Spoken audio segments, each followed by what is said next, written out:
بسم اللہ الرحمن الرحیم، میں امیر افضل گلزار اور آپ دیکھ رہے ہیں ڈی ایم ایم نیوز۔ یہ دیکھنے والے مناظر جو ہیں یہ پانو روڈ کے ہیں۔ یہ انٹرچینج سے جب پانو روڈ سے لاریڈا کی طرف جو ٹریفک آتی ہے اس طرح کی صورتحال بنی ہوئی ہے۔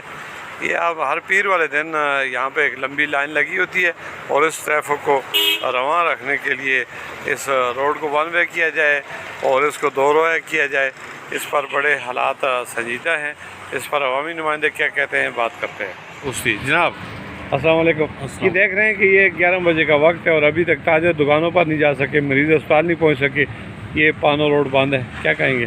اس طرح ہے کہ ہر سوموار کو یہ اس کو ون وے کر دیتے ہیں، وہ خاکی روڈ جو ہے وہ ساری ٹریفک اس روڈ پہ چھوڑ دیتے ہیں لاریڈا والی۔ اور لاریڈا میں جو انٹرسٹ ہے وہ ہمیشہ وہاں دو گاڑیاں آمنے سامنے کھڑی ہو جاتی ہیں اور پارکنگ ہوتی ہے، جس سے یہ ٹریفک کا یہ حال ہے کہ اب ہم پانو ڈیری سے یہاں تک پیادہ لا رہے ہیں اور ہم انتظامیہ سے اور ایس پی ٹریفک صاحب ان سے گزارش کرتے ہیں کہ یہاں پلیز کسی ٹی او کو بھیج دیں تاکہ یہ ٹریفک رواں ہو سکے۔